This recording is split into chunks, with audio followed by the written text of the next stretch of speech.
Student, जैसा कि मैंने आपसे कहा कि नोट परचेज। हेलो स्टूडेंट, स्वागत है आपका मेरे इस चैनल पर। स्टूडेंट्स, हमने इससे पहले वाली वीडियो में समझा था वायरस होते क्या हैं और किस प्रकार से वायरस का वर्क होता है।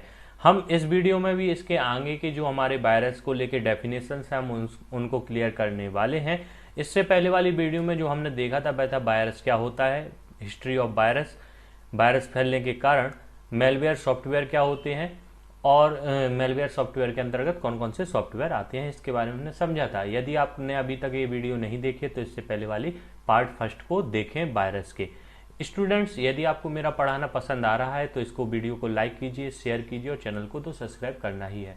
स्टूडेंट्स, आप चाहते हैं कि आपको ये नोट्स प्रोवाइड हो सकें तो इसके लिए आपको करना कुछ नहीं है, डिस्क्रिप्शन में लिंक दी गई है, आप क्लिक करके लिंक पर तो वेबसाइट पे जाएंगे एग्जाम क्विज फॉर यू की, वहां से आप डाउनलोड कर सकते हैं। लेकिन स्टूडेंट्स, यहाँ पर मैं आपको बताना चाहूंगा कि जो नोट्स हैं आपको इनके लिए पे करना पड़ेगा। 50 रुपीज यहाँ पर अमाउंट रखा गया है, बिल्कुल कम, जिसमें आपको पीडीएफ मिलेंगी कंप्यूटर फुल फॉर्म की, मतलब कंप्यूटर वर्ड्स की फुल फॉर्म की। उसके बाद में आपको एक्सटेंशन नेम की, मेमोरी से रिलेटेड कोई आपकी जो मैंने यहाँ पर वीडियो डाली उससे संबंधित नोट्स, टाइप्स ऑफ जो हमारा ये वायरस का पोर्शन है इसकी आपको पीडीएफ मिल जाएगी। उसके साथ में आपको 500 एमसीक्यू क्वेश्चंस मिलेंगे जो आपके आने वाली परीक्षाओं में यहाँ पर बहुत इंपॉर्टेंट रहेंगे। और उसके बाद में 5 मॉक टेस्ट ऐसे होंगे जिनको आप देकर आप पता कर सकते हैं कि आपकी तैयारी कितनी है। तो स्टूडेंट्स, इन नोट्स को मैं आपसे कहूंगा कि आप परचेस जरूर करें, अमाउंट पर ना जाएं। आप इन नोट्स को यदि परचेस करते हैं तो आपको इन नोट्स के अलावा कहीं से भी जो टॉपिक के नोट्स यहाँ पर प्रोवाइड किए जा रहे हैं उसके अलावा आपको फिर कहीं से भी सर्च नहीं करना पड़ेगा, ना कहीं से पढ़ना पड़ेगा। ये नोट्स आपके लिए इनफ है, इसलिए आप परचेस करें। अमाउंट बड़ा नहीं है, ओनली 50 रुपीज में आप इनको परचेस कर सकते हैं। चलिए अब वीडियो को स्टार्ट करते हैं। आज हम बात करेंगे इस वीडियो में टाइप्स ऑफ वायरस। देखिए, सबसे पहला जो वायरस होता है वह होता है बूट सेक्टर वायरस। अब हम सबसे पहले तो बात करें कि बूट सेक्टर कहलाता क्या है। तो देखिए, बूट सेक्टर की बात करें या बूट प्रोसेसिंग की बात करें तो जो हमारा कंप्यूटर जब ऑन होता है तो जो स्टार्टिंग में उसकी प्रोसेस होती है हम उसको कहते हैं बूट सेक्टर प्रोसेस, उसको कहा जाता है। तो स्टूडेंट्स, मैं यहाँ पर आपको बताना चाहूंगा कि जब हार्ड डिस्क या फ्लॉपी डिस्क में बूट सेक्टर का वायरस हमारा आ जाता है या बूट सेक्टर का वायरस होता है हमारी हार्ड डिस्क या फ्लॉपी डिस्क में, तो फिर होता क्या है, हमारा सिस्टम जब ऑन होता है तो सिस्टम में ये वायरस ऐसा प्रभाव डालते हैं कि फिर ना तो सिस्टम कभी ऑन होता है और कभी कभी सिस्टम ऑन होने में बहुत ज़्यादा समय लेता है। इस कंडीशन में हमें फिर अपने जो हमारा सिस्टम है उसकी हार्ड डिस्क को फॉर्मेट करना होता है, जिससे हमारा तमाम प्रकार का डाटा यहाँ पर हमें खो जाने का डर होता है। मतलब इसके बाद हम उस डाटा को प्राप्त नहीं कर सकते हैं अगर इस बूट सेक्टर के वायरस ने हमें प्रॉब्लम करी है हमारे सिस्टम में। तो फिर इसका अंतिम जो जरिया है कि हमारा सिस्टम सही हो सके, इस वायरस को निकाला जा सके, तो उसके लिए फिर हमें अपनी हार्ड डिस्क को फॉर्मेट करना पड़ता है, जिससे हमें बहुत ज़्यादा अपने डाटा की हानि होती है। इसके बाद में है स्टील्थ वायरस। इसका जैसा कि नाम ही है गुप्त वायरस, तो यहाँ पर मैं आपको बताना चाहूँगा कि इसकी डेफिनेशन पे अगर हम जाएं, गुप्त वायरस जैसा कि नाम से ही पता चलता है कि यह वायरस कंप्यूटर में प्रवेश करके यूजर से अपनी पहचान छुपाते हैं। यह वायरस एंटीवायरस के जरिए पकड़े जाने से खुद को छिपाने की कोशिश करते हैं और यह क्या करते हैं, हर बार अपना अलग अलग नाम से कंप्यूटर में प्रवेश करते हैं और फिर कंप्यूटर को बहुत ज़्यादा क्षति पहुंचाते हैं। तो ऐसे वायरस जो, अब क्वेश्चन आता है यदि आपके पेपर में कि ऐसे वायरस जो अपनी पहचान छिपाते हैं या बार बार अपने नाम को बदलते हैं वह कौन से वायरस होते हैं, तो वह स्टील्थ वायरस होते हैं। और बूट सेक्टर की अगर हम क्वेश्चन की बात करें तो मैं बता सकता हूं कि जब कंप्यूटर ऑन होता है उस समय पर यदि ऑन होते समय कोई भी वायरस प्रभावित करता है तो वह कौन सा वायरस कहलाता है, तो वह बूट सेक्टर वायरस कहलाता है, जो सिस्टम को प्रभावित इस प्रकार से करता है कि सिस्टम ऑन ही नहीं होता है। बात करते हैं हम मैक्रो वायरस की। तो देखिए, यह virus word document, spreadsheet, power point जैसी फाइल्स को हानि पहुंचाता है। जैसा कि मैक्रो वायरस है, ये लैंग्वेज टाइप का वायरस है और ये हमारे word document, spreadsheet, power point जैसी फाइलों को यहाँ पर लॉस पहुंचाता है। तो यहाँ पर अगर क्वेश्चन आता है कि लैंग्वेज से जुड़ा हुआ वायरस कौन सा है, तो मैक्रो वायरस है, या हमारे वर्ड डॉक्यूमेंट, स्प्रेडशीट या पावर पॉइंट को प्रभावित करने वाला वायरस कौन सा होता है, तो उसका आंसर रहेगा मैक्रो वायरस। स्टूडेंट्स, अब हम बात करते हैं डायरेक्ट एक्शन वायरस की। तो देखिए, डायरेक्ट एक्शन वायरस जो होता है यह एक प्रकार का फाइल इन्फेक्टर वायरस है एवं इसे नॉन रेसिडेंट वायरस भी कहा जाता है, जो सिस्टम फाइल्स में .ex फाइल, एग्जीक्यूटेबल फाइल और .com फाइलों को के माध्यम से इंस्टॉल या एग्जीक्यूट होता है। यह रिमूवेबल मीडिया डिवाइस द्वारा कंप्यूटर मेमोरी में इंस्टॉल रहता है एवं फिर हमारे कंप्यूटर सिस्टम को इन्फेक्ट करता है। तो ये कैसे आता है, तो एग्जीक्यूटेबल फाइलों के और .com फाइलों के साथ में यहाँ पर हमारे फाइलों इसमें सिस्टम में इंस्टॉल रहता है और उसके बाद में फिर ये हमारे सिस्टम को इन्फेक्ट करता है, जो होता है डायरेक्ट एक्शन वायरस। तो प्रश्न आपका ये आ सकता है पेपर में कि सिस्टम फाइल में .ex के माध्यम से इंस्टॉल कौन सा वायरस होता है, तो वह डायरेक्ट एक्शन वायरस हो सकता है। या और भी रिलेटेड क्वेश्चन आ सकते हैं जिनको आप यहाँ पर अगर आंसर क्वेश्चन आता है तो आप वीडियो को देख के समझ सकते हैं। स्टूडेंट्स, अब हम बात करते हैं पॉलीमॉर्फिक एक्शन वायरस की। तो देखिए, यह एक जटिल फाइल इन्फेक्टर वायरस होता है। यह स्व इनक्रिप्टेड, अब इनक्रिप्टेड कहलाता क्या है, तो स्टूडेंट्स जैसे हमारा जो पासवर्ड वगैरह होते हैं ये एक इनक्रिप्टेड लैंग्वेज में होते हैं, ये तुरंत कन्वर्ट होते हैं, जिसको फिर डीक्रिप्ट करने के लिए वैसे ही पासवर्ड की आवश्यकता होती है। इनक्रिप्टेड करा क्यों जाता है, तो यह इसलिए किया जाता है ताकि कोई भी अनाधिकृत व्यक्ति किसी भी डाटा की प्राइवेसी को क्षति ना पहुंचा सके, किसी भी डाटा को ना पढ़ सके। मतलब कुछ इस प्रकार की लैंग्वेज में, इस प्रकार की कोडिंग में किसी भी डाटा को कन्वर्ट कर देना कि उसको और कोई अन्य व्यक्ति ना पढ़ सके, वह कहलाता है इनक्रिप्टेड। तो यह जो वायरस होता है यह खुद ही स्वयं ही अपनी कोडिंग को इनक्रिप्टेड कर लेता है, जिससे हमारा एंटीवायरस इसको पढ़ने में असमर्थ हो जाता है और यह अपनी पहचान भी छुपाता है। और यहाँ पर इसकी पहचान बार बार बदलती रहती है, फिजिकल फॉर्म में ये बदलाव स्वयं कर सकता है, इतना मजबूत ये वायरस होता है और इसको बहुत ज़्यादा यहाँ पर इसको पहचानना मुश्किल हो जाता है। स्टूडेंट्स, मैं आपको बताना चाहूँगा यह बहुत ज़्यादा हानिकारक और विनाशकारी और कहें कि बिना इजाज़त के ये किसी भी सिस्टम पर एंटर हो जाता है। स्टूडेंट्स, जो यह वायरस है ये फाइल नेम को परिवर्तित कर देता है, मतलब फाइल का कुछ भी नाम हो उसका नाम दूसरा ही बदल के ये रख देता है, या कंप्रेशन कर देता है मतलब उस फाइल को छोटा कर देता है, या इनक्रिप्शन कर देता है मतलब उसकी जो फाइल है उसके डाटा को इनक्रिप्ट कर देता है, जिससे हम उस फाइल को ओपन ही ना कर सके, या हम कहें कि पूरी तरह से उसके रूप को ही परिवर्तित कर देता है यह वाला वायरस। तो इसको एंटीवायरस के द्वारा इसका पता लगाना बड़ा मुश्किल हो जाता है। और यह वायरस फैलता कैसे है, तो आमतौर पर यह वायरस स्पैम आप समझते ही हैं, जो ईमेल के माध्यम से या इंटरनेट के माध्यम से स्पैम जो होता है उसके द्वारा ये वायरस फैलता है। इन्फेक्टेड साइट का यूज अगर हम कर रहे हैं, विजिट करते हैं ऐसी साइट्स पर जो इन्फेक्टेड हैं, जहां पर वायरस पहले से मौजूद है, तो उससे भी यह वायरस हमारे सिस्टम में एंटर होता है। और अन्य प्रकार के जो भी मेलवेयर सॉफ्टवेयर उनके द्वारा भी ये वायरस हमारे सिस्टम पर एंटर होता है। अब हम बात करते हैं स्टूडेंट्स रेसिडेंट वायरस।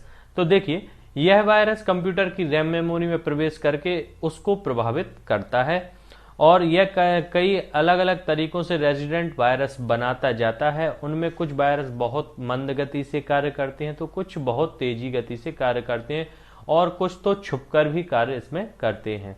सिस्टम को ये शट डाउन करना इनका कार्य है, कुछ डाटा को कॉपी पेस्ट करना इत्यादि माध्यम से सिस्टम को क्षति पहुंचाते हैं और कभी कभी यह वायरस एंटीवायरस के साथ जुड़कर भी क्षति पहुंचाते हैं। स्टूडेंट्स, यदि हम बात करें कि रेसिडेंट वायरस के नाम कुछ जाने माने, तो यहाँ पर CMJ, मेब, MR, क्लूंकी ये नाम से यहाँ पर हम वायरस देख सकते हैं। इसके बाद हम बात करते हैं नेक्स्ट वायरस की। तो यहाँ पर आप देखेंगे पार्टीशन टेबल वायरस। अब हम इसके बारे में देखते हैं। तो यह वायरस रैम की क्षमता को कम करता है। इस वायरस से कंप्यूटर के डाटा को कोई नुकसान नहीं होता, लेकिन यह वायरस हार्ड डिस्क के पार्टीशन टेबल को हानि पहुंचाते हैं और हार्ड डिस्क के मास्टर बूट रिकॉर्ड को इन्फेक्ट करते हैं।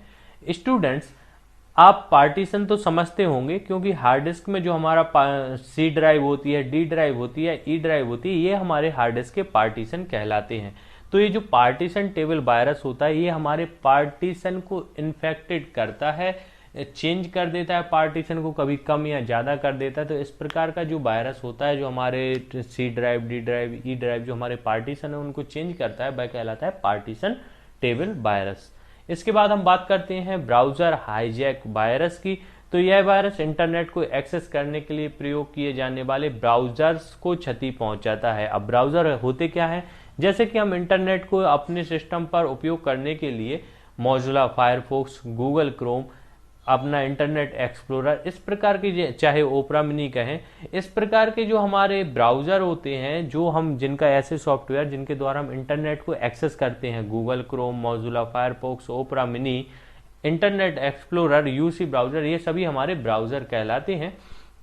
इनको इफेक्ट करता है ब्राउजर हाईजैक वायरस। और यह कैसे फैलता है, तो यह इंटरनेट के माध्यम से सिस्टम में प्रवेश करता है और फिर क्या करता है, तो डाटा फाइल्स जो हमारे सिस्टम पर संग्रहित हैं उनको यह प्रॉब्लम करता है और इंटरनेट की स्पीड को भी यह स्लो कर देता है, ब्राउजर हाईजैक वायरस। अब हम बात करते हैं फाइल इन्फेक्शन वायरस। तो देखिए, सिस्टम में ज्यादातर फाइल इन्फेक्टर्स यह वायरस होता है, मतलब ये फाइल इन्फेक्टर वायरस ही होता है, क्योंकि यह वायरस डायरेक्ट सिस्टम पर प्रोसेस वर्क कर रही फाइलों पर असर करता है और फाइलों को हानि पहुंचाता है। यह virus .win files, .execute files के साथ जुड़े होते हैं। ठीक है ना स्टूडेंट्स।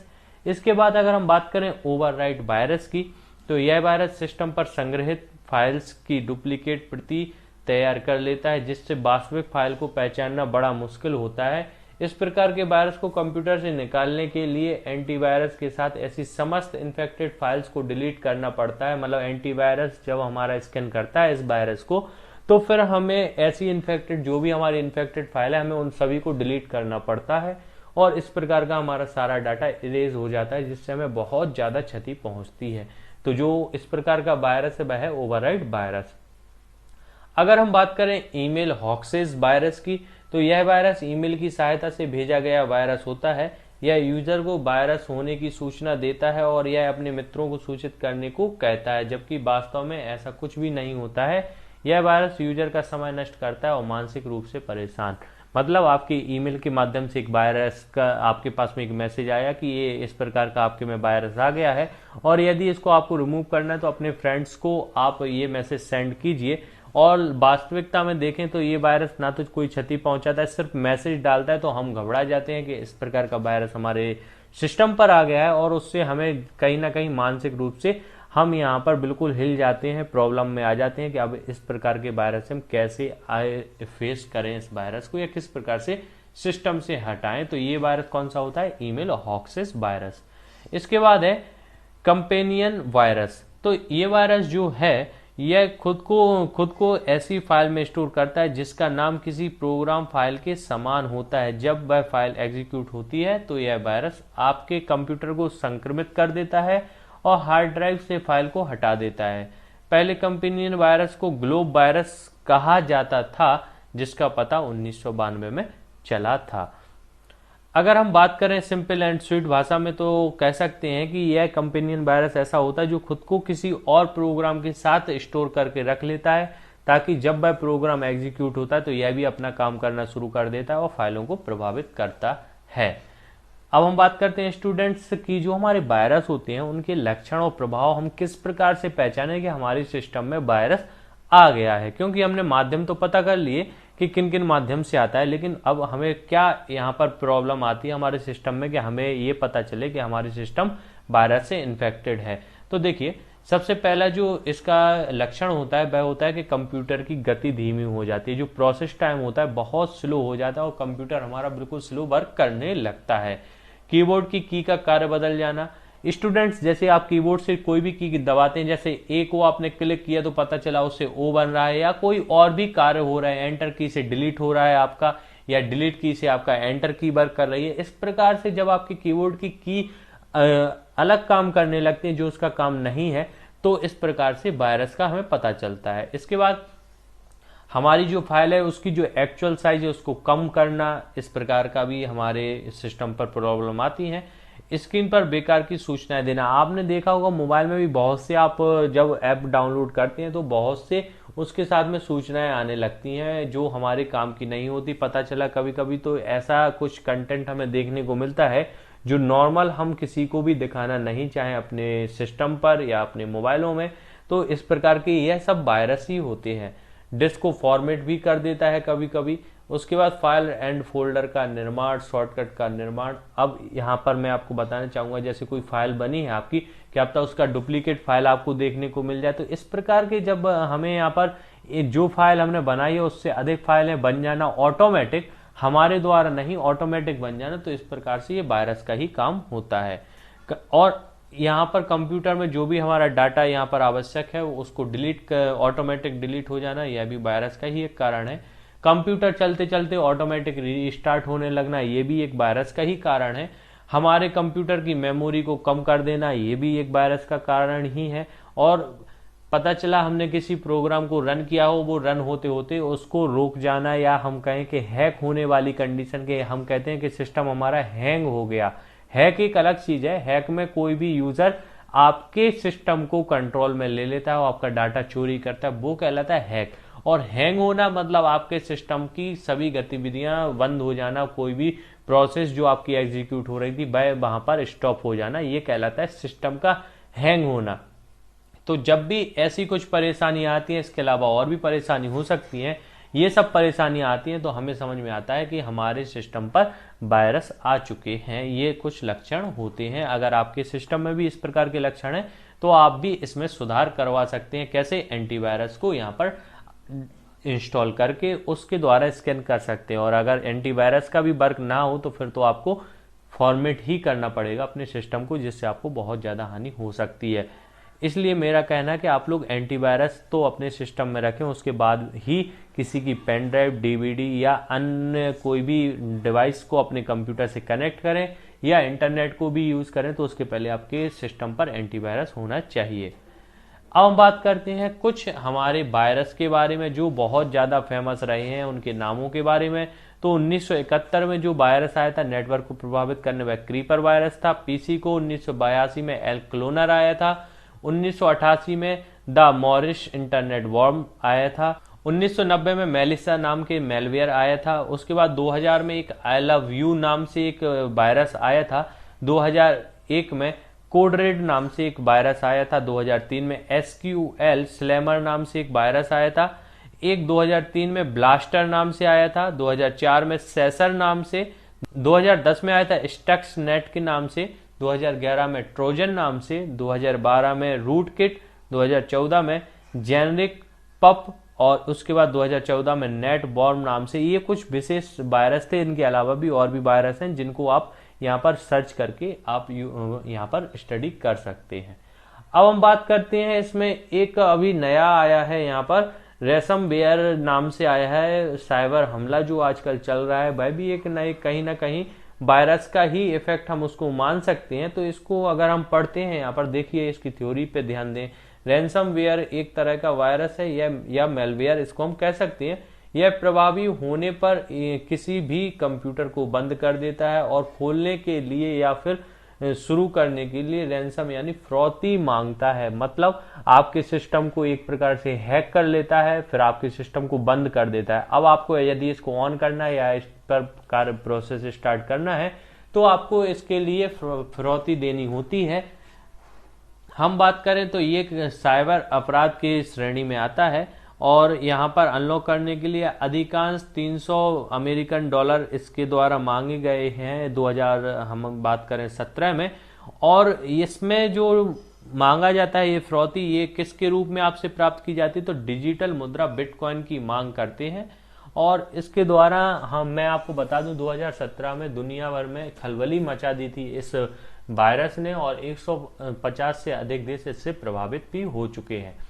यहाँ पर एक शब्द आया बिटकॉइन। तो बिटकॉइन कहलाता क्या है? तो देखिए, वायरस से थोड़ा हटके, लेकिन अब यहाँ पर शब्द है बिटकॉइन यूज हुआ है तो मैं यहाँ पर थोड़ा सा उसके बारे में बताना चाहूंगा। बिटकॉइन एक नई और डिजिटल मुद्रा है। इसका विकास सतोशी नकामोटो नाम के इंजीनियर ने 3 जनवरी 2009 को किया था। यह पूर्णतः आभासी मुद्रा है जिसमें कोई मीडिएटर नहीं है। यह विश्व का प्रथम पूर्णतः खुला भुगतान तंत्र है। यह बिटकॉइन वॉलेट की सहायता से काम करता है। बिटकॉइन आजकल बहुत चल रहे हैं, इसमें बहुत ज़्यादा मार्केट है, लेकिन स्टूडेंट्स मैं आपको बताना चाहूँगा कि इस चक्कर में कम ही आप लोग पढ़ें, तो क्योंकि इसमें बहुत ज़्यादा पैसा हमारे चले जाने की, डूब जाने की बहुत ज़्यादा रिस्क होती है। और यह एक आभासी मुद्रा है। इसमें यदि आप कोई भी पेमेंट या ट्रांजैक्शन करते हैं तो इसका कोई भी लेखा जोखा नहीं होता है। इससे हमारा बहुत सा पैसा डूब सकता है। इसलिए इस बिटकॉइन को आप परचेज सेल का बिल्कुल भी यूज ना करें, मेरी ये ऐसी आपके लिए राय है। अब हम बात करते हैं, हमने वायरस के बारे में तो बहुत कुछ पढ़ लिया है, बहुत इतनी बड़ी वीडियो भी हो गई है, लेकिन अब हम बात करते हैं समाधान, जो कि है एंटीवायरस। तो देखिए, जब कोई कंप्यूटर वायरस से ग्रस्त हो जाता है तो इस स्थिति से निपटने के लिए कुछ विशेष यूटिलिटी सॉफ्टवेयर का यूज किया जाता है, जो पहले पूरे सिस्टम में वायरस की जांच करते हैं तथा बाद में वायरस को समाप्त कर देते हैं। ये antivirus and removers virus program कहलाते हैं। मतलब आपके सिस्टम में वायरस तो आ गए हैं, अब इनको दूर करना है तो क्या करें, तो कुछ ऐसे भी फिर प्रोग्राम बनाए गए जिनके द्वारा इन वायरस को यहाँ पर रिमूव किया जा सके। स्टूडेंट्स, यहाँ पर मैं आपको बताना चाहूंगा कि कभी कभी तो किन्हीं लोगों के द्वारा वायरस बनाए ही इसलिए जाते हैं ताकि वह उसका यहाँ पर एंटीवायरस ला सकें और उसकी सेल हो सके। तो इसके लिए भी बहुत से लोग वायरस का निर्माण करते हैं ताकि बाद में फिर एंटीवायरस बना के वो बहुत सा पैसा कमाया जा सके। ये भी एक जरिया है पैसा कमाने का। कंप्यूटर में ओरिजिनल एंटीवायरस का प्रयोग ही करना चाहिए स्टूडेंट्स। बहुत से फ्री एंटीवायरस हमें इंटरनेट पर देखने को मिलते हैं, लेकिन वह वर्क प्रॉपर नहीं करते हैं। इसलिए मेरा आपसे कहना है कि बाजार में आसानी से बहुत सस्ते दाम पर 400 से 500 रुपए में आपको एंटीवायरस मिल जाता है, तो आपको वह परचेस जो आपका एंटीवायरस रहे उसी का ही यूज करें, क्योंकि आपने फ्री वाला यूज किया तो उससे कोई भी प्रोटेक्शन आपके सिस्टम को नहीं होता है। और मैं आपसे यहाँ पर एक बात और कहना चाहूंगा कि अपना जो एंटीवायरस रहे उसको समय समय पर इंटरनेट का यूज करके उसको अपडेट करते रहें, ताकि जो भी अपडेट वायरस आता है उससे प्रोटेक्शन कर सके आपके सिस्टम की।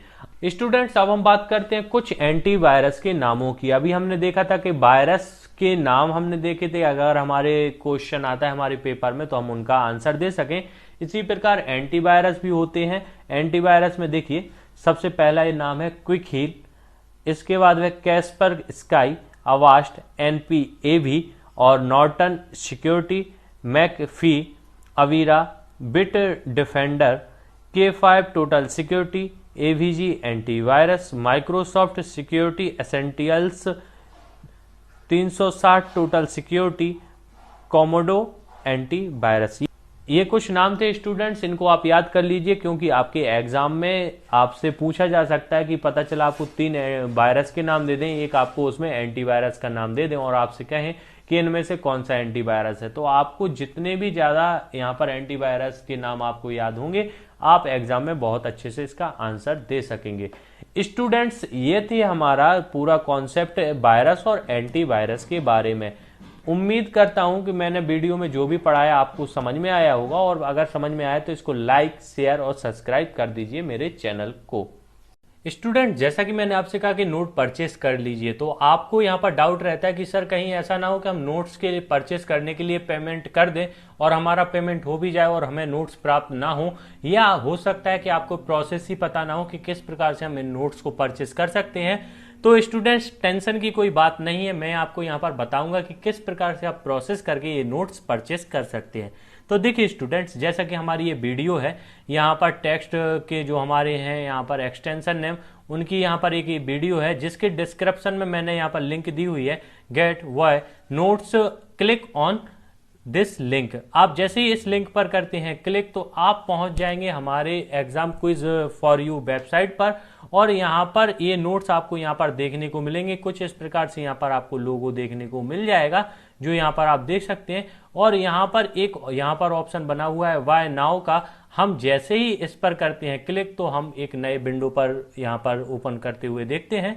और जैसे ही हम यहाँ पर देखेंगे तो आप देख सकते हैं CPCT computer note PDF and free मूक टेस्ट, मतलब आपको पीडीएफ नोट्स तो मिलेंगे ही, साथ में फ्री मॉक टेस्ट भी मिलने वाले हैं। तो ये इसका अमाउंट जो है बाय टोटल मैंने आपको यहाँ पर रखा है 50 रुपीज़, लेकिन अभी आपको यहाँ पर दिखेगा 41 रुपये 60 पैसे। जैसे ही हम वह नाव पर करेंगे क्लिक और इस पर हमने किया क्लिक, तो हमें यहाँ पर नॉर्मल अपनी यहाँ पर बेसिक डिटेल यहाँ पर एंटर करना है। तो हम इसको बेसिक डिटेल को एंटर कर देते हैं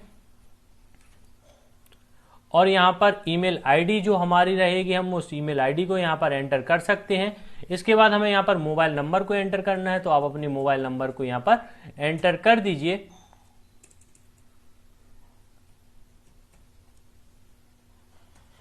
आप जैसे ही यहाँ पर मोबाइल नंबर को करते हैं एंटर, इसके बाद आपको करना है रिव्यू एंड पे पर क्लिक। जैसे ही आप रिव्यू एंड पे पर क्लिक करते हैं तो यहाँ पर आपको देखने को मिलता है मेक पेमेंट नाम से ऑप्शन, आपको करना है इस पर भी क्लिक। और आप जैसे ही क्लिक करते हैं तो यहाँ पर प्लीज वेट, और यहाँ पर आपको प्रोसेसिंग होती है। यहाँ पर स्टूडेंट्स आपको यहाँ पर इनका अंकित सर का आपको यहाँ पर नाम देखने को मिल जाता है, जिनका ये वेबसाइट है। और यहाँ पर आपको देखने को मिलता है कि जो आपका अमाउंट है यहाँ से 41 रुपये 60 पैसे लिए जा रहे हैं, साथ में कन्वर्सेशन फीस है जो यहाँ पर यूज की जा रही है इसकी प्रोसेस वेबसाइट की। तो टोटल मिला के आपको 50 रुपये 5 पैसे यहाँ पर पेमेंट करना है। तो यहाँ पर आपको बारकोड दिया गया है, आप बारकोड को स्कैन भी कर सकते हो, चाहे तो एंटर यूपीआई आईडी आप अपनी एंटर कर सकते हैं। और चाहेंगे यदि आपके पास में ये सब नहीं है तो आपको यहाँ पर बहुत सारे मेथड दिए गए हैं, debit card, credit card, net banking, wallet, पे लेटर, बहुत से आपको ऑप्शन दिए गए हैं। तो जो सबसे सिंपल ऑप्शन हमें लगता है यहाँ पर ये क्यूआर कोड का है। तो आपको करना कुछ नहीं है, आप क्यूआर कोड को स्कैन करना चाहें बहुत अच्छी बात है, या फिर अपनी यहाँ पर अपना क्या करें, फोन पे की या भीम यूपीआई की जो आपकी आईडी हो आप उसको यहाँ पर डाल सकते हैं। तो मैं यहाँ पर यूपीआई आईडी यहाँ पर अपनी एंटर कर रहा हूँ, ठीक है ना स्टूडेंट्स। और इसके बाद में आपको यहाँ पर वेरीफाई एंड पे पर करना है क्लिक। आपके यहाँ पर मोबाइल पर पहुंचेगा एक मैसेज, फोन पे आपका होगा या पेटीएम होगा, जो भी होगा, वहां पर आपको इस पेमेंट के लिए यहाँ पर ओके करना होगा।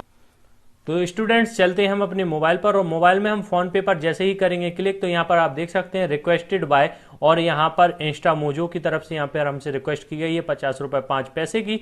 हम करेंगे इस पर, अगर पेपर कर देंगे क्लिक तो यहाँ पर हमें फिर यहाँ पर अपना डालना पड़ेगा कि किस प्रकार से। तो हम करते हैं सेंड पर क्लिक, और यहाँ पर हम अपना जो रहेगा एंटर करेंगे अपना कोड,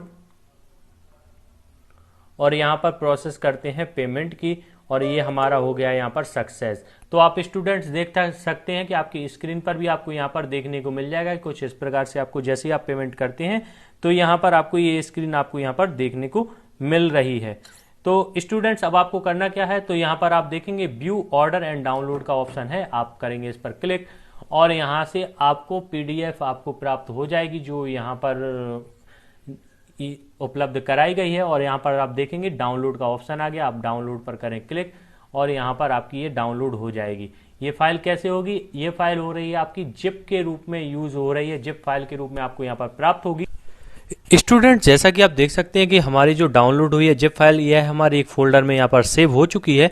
अब हमें करना कुछ नहीं है, इस फाइल पर हम राइट करेंगे क्लिक, और यहाँ पर एक्सट्रैक्ट हेयर पर करेंगे क्लिक। जैसे ही हमने एक्सट्रैक्ट हेयर पर किया क्लिक तो यहाँ पर CPCT note PDF and mock test यहाँ पर आ गया, हम इस फोल्डर पर करेंगे क्लिक। तो आपको यहाँ पर सारे हमारे जो पीडीएफ हैं आपको मैंने प्रोवाइड करवाए हैं इस पेमेंट के माध्यम से, तो ये यहाँ पर आपको सारी पीडीएफ यहाँ पर मौजूद मिल जाएंगी। अब बात करते हैं मॉक टेस्ट की। तो स्टूडेंट्स यहाँ पर आपको देखने को मिलेगी एक वर्ड फाइल, आप जैसे ही करेंगे इस पर क्लिक तो आपको यहाँ पर बहुत सी लिंक दी गई हैं। तो यहाँ पर मॉक टेस्ट जैसे फर्स्ट है तो आप इस लिंक को कीजिए कॉपी, और आपको करना कुछ नहीं है, आपको अपने गूगल क्रोम पर यूआरएल बार में इस लिंक को कर देना है यहाँ पर पेस्ट, और करेंगे आप जैसे ही यहाँ पर एंटर, और एंटर करते हैं तो आपको यहाँ पर एक नया पेज ओपन होकर दिखाई देगा जहां पर आप मॉक टेस्ट को दे सकते हैं। कुछ इस प्रकार की यहाँ पर स्क्रीन दिखाई देगी, और आपको यहाँ पर अपना स्टूडेंट का नेम, मोबाइल नंबर एंटर करते हुए नेक्स्ट पर क्लिक करना है, और आपका मॉक टेस्ट स्टार्ट हो जाएगा। और इस प्रकार से आप मॉक टेस्ट की प्रैक्टिस कर सकते हैं। साथ ही में स्टूडेंट्स आप यदि यहाँ पर अपने जीमेल आईडी को ओपन करते हैं, क्योंकि आपके जीमेल पर भी एक मैसेज जाएगा, क्योंकि आपने यहाँ पर जीमेल आईडी को अपने यहाँ पर एंटर किया था। तो जैसे ही आप अपने जीमेल पर करते हैं विजिट तो आपको यहाँ पर जीमेल पर भी ये मैसेज देखने को मिल जाएगा, आप उस मैसेज पर कीजिए विजिट। देखिए ये इंस्टा मोजो की तरफ से यहाँ पर हमें एक मैसेज दिया गया है, यहाँ पर आपको रिसिप्ट दी गई है कि आपने जो पेमेंट किया है, किसको पेमेंट किया है, ये भी आपको यहाँ पर देखने को मिल रहा है। तो स्टूडेंट्स आपको करना है यहाँ पर क्लिक और डाउनलोड पर करना है यहाँ पर क्लिक। तो आपका डाउनलोड इससे भी हो सकता है, आप कभी भी अपने जीमेल आईडी से भी यहाँ पर प्राप्त कर सकते हैं। तो स्टूडेंट्स कुछ इस प्रकार की प्रोसेस थी और इस प्रोसेस के द्वारा आप सारी वीडियोस को यहाँ पर डाउनलोड कर सकते हैं, अपने पूरे डॉक्यूमेंट्स को। स्टूडेंट्स आपको समझ में आया होगा कि किस प्रकार से हम डाउनलोड कर सकते हैं और पे करने का मेथड है और हम इन नोट्स को प्राप्त कर सकते हैं। धन्यवाद।